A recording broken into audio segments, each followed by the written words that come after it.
What's up everyone, Mandi here from On The Grow, and today I'm going to be showing you how we like to grow melon microgreens from seed to harvest, so stay tuned for the full walkthrough.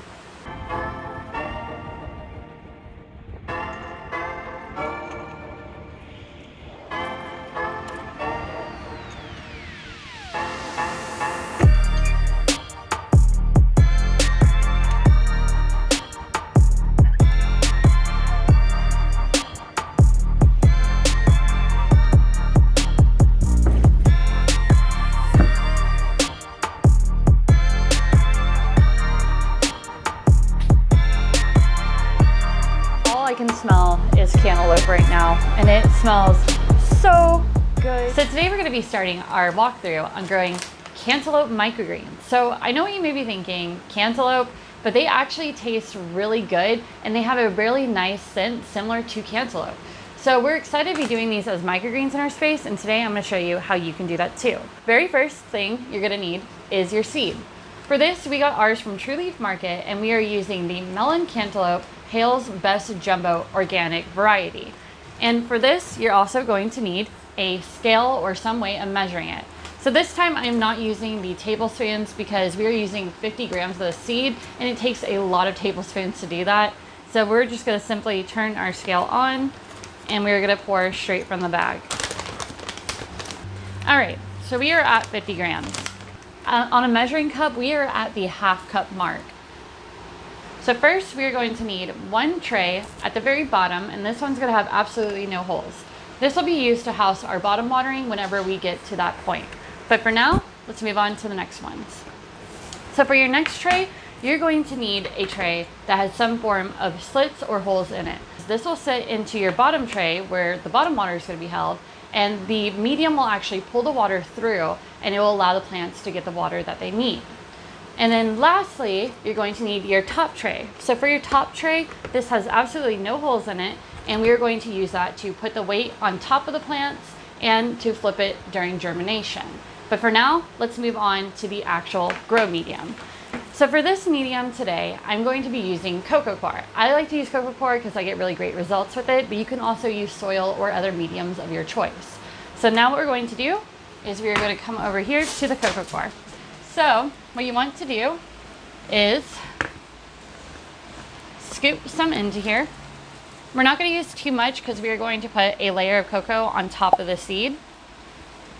So only fill it up partially. And if you get any big clumps, try to get those out of the way. Okay, so I'm going to finish spreading this out over there on my table. And we're just going to try to get this as even as we possibly can. And like I said before, I'm not filling this all the way up yet. We're leaving a little bit of space. That way we can put the seed on top of it and then add more cocoa on top. So what we're going to do now is we are going to take our 50 grams of seed and we are going to seed on top of the cocoa. And like we usually say, just try to keep it as even as you possibly can. If you get areas of big clumps, you can go back in afterwards and just fix it. It's a lot easier to fix whenever you have larger seeds than it is with smaller seeds. So now we are done seeding it. What we're going to do is I'm going to grab another scoop or two of the cocoa.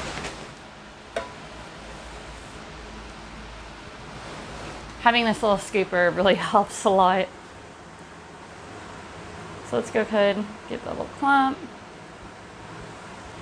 And now I'm going to try to make this as even as possible and spread it over the seed.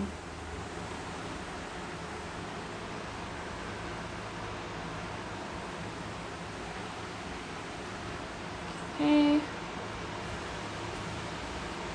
So what I'm going to do now is I'm going to grab my water hose, which this is connected to our water source here, and this is just filtered water, and I have this set on a mist setting. So now we're going to give this a good mist and just try to get it pretty good. You don't want it to get to the point where it's soaking through the bottom. You just want to make sure it has enough water to start the germination. And make sure you avoid getting any areas where it's puddling up. You do not want that. All right. One last pass through. And that should be pretty good. So for this grow, I'm only going to be putting this tray on top of it. I'm not going to be adding any weight, because last time that we did an experiment with cantaloupe, we actually learned that it did really good without weight. So we are going to leave it just like this, and this tray is just going to act as a tiny bit of weight.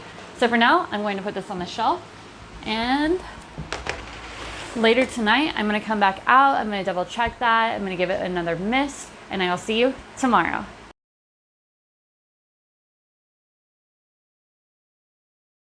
It is day 5 of our melon grow. So let's pull this off of this shelf and take a peek at it. So things are looking pretty messy from what I could see already. So let's move this out of our way and get myself a little bit more space. And as you can see, all the cocoa has been pushed to the top by the melon. So what we're going to do is we're just going to remove some of that. You don't have to do this. I just prefer to do it because it keeps our space from getting really messy. So let's just kind of get most of this off the best that you can. In this tray, there's a lot more of it. And the cocoa that I'm removing, I'm just going to end up tossing into our compost pile whenever I'm done getting most of it off.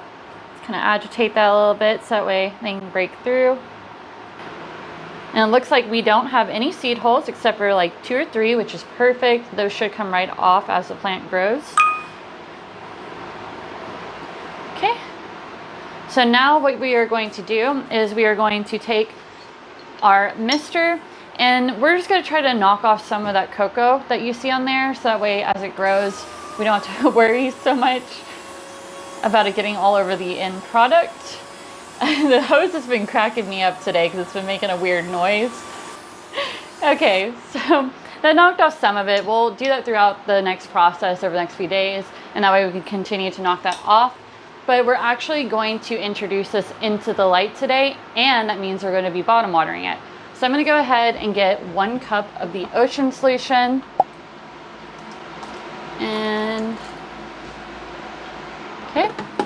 And now we are going to bottom water this tray. Ooh, and those roots look super happy. Okay, so I'm going to put this on the shelf. And I'm going to flip on our light. Figure out which one it is. Perfect.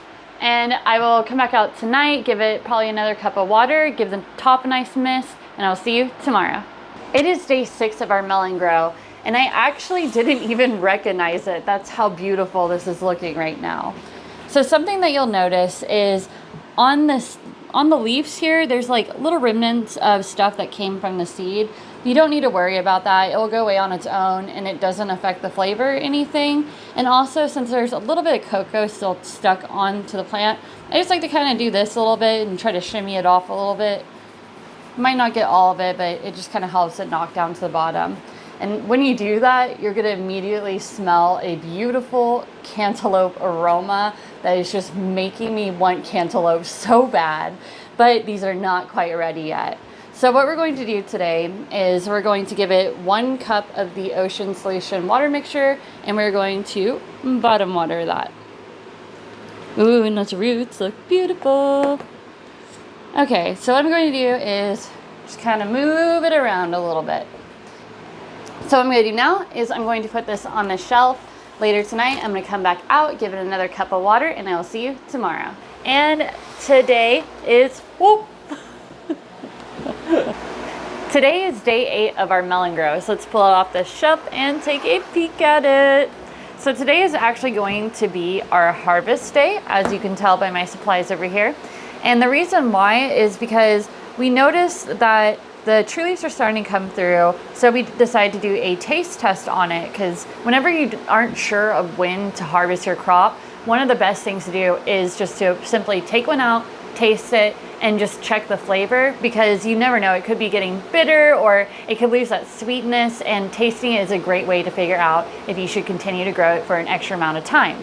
All right, so let's go over what we're going to need real quick. So you're going to need a nice sharp knife. This is a new knife that we've been using, and it is absolutely perfect. It is so sharp. So this is what we're using today. And then you're gonna need something to harvest into. We're gonna be using this bowl here. And also, we like to use a scale and weigh our product so that way we can continue to collect all the data. So someone actually gave us a suggestion to try putting a bag into our harvest bowl so that way it's easier for us. So we're gonna go ahead and try that today. So now let's begin the harvesting. So let's take our knife and your clean hands, make sure you wash them, and we're going to carefully grab the product and just slide right through. So you want to harvest tiny bit high just because you don't want to get the grow medium all over your product. So there. So it's a little bit hard because these are so short. As you can tell, I'm still getting a little bit on there. But what you can do is just kind of fling it off a little bit. What we usually do in our space is we don't wash our product. We tell everyone to wash it. And that way our shelf life of our product lasts a lot longer. Okay.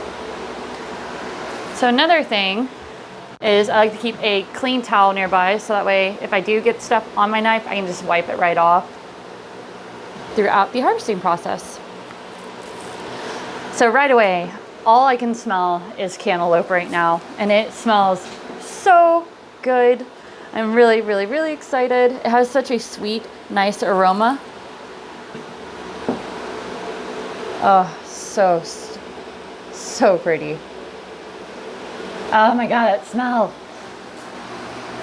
Okay, let's see, we got 260 grams. That's awesome. And this product looks super pretty. So what I'm going to do now is, oh, I don't even have to bag it anymore. Oh, CJ reminded me, taste test. How could I forget that? Here you go. I gave you quite a few. I'll take some of this. Doing that thing my mom does where she just never knows how much food is too much food, so she just gives you a lot.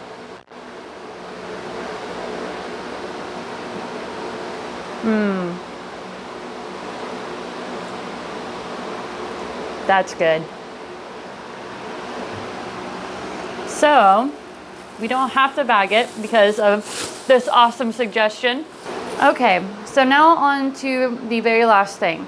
Everyone always asks us what we do with our medium once we're done with it. What we'll end up doing is it just kind of peels out of the tray like this because of the root structure, which you want to take a peek at that. It's so freaking cool looking. But it usually just peels out, and we will toss this out into our outdoor compost pile. And then we'll either let it go back to the earth or later we will go back and use that in our outdoor garden. We never bring that back into our space because it could carry potential pathogens and we just don't want to risk that. So what I'm going to do is just toss this outside, and then we're going to scrub and sanitize this tray so that way it can be used again. So I really enjoyed growing these cantaloupe microgreens with you today. Something I really enjoy about this crop is just the aroma. The aroma just fills up this room with that sweet, sweet cantaloupe smell, and I absolutely love it. And one of the things I'm really proud of us for doing on this grow is getting all the seed hulls off. That is mostly the main goal here, is just to get those off and to get great germination. And we managed to do that, and I think you will too. So something that I would do differently next time when growing these cantaloupe microgreens is I would extend our blackout period just a little bit longer, so that way we get them a little bit taller, because as I showed you earlier when I was harvesting, we got quite a bit of the soil medium onto our product, which we don't really want that to happen. It's not going to hurt anything, but it would just be nice to avoid that. So again, I had a really awesome time growing these with you guys, and I hope that you guys get the same amount of success that I did. So if you like this video, please give it a thumbs up. If you dislike it, give it a thumbs down. If you have any questions or comments, leave them in the section below. And also, if you'd like to subscribe to us, please do. I think it pops up somewhere over here. And also, our Instagram is @OnTheGrowFarms, and so is our Facebook. And we have a new page on our website, which is going to be frequently asked questions and a little bit about our grow space. So be sure to check that out.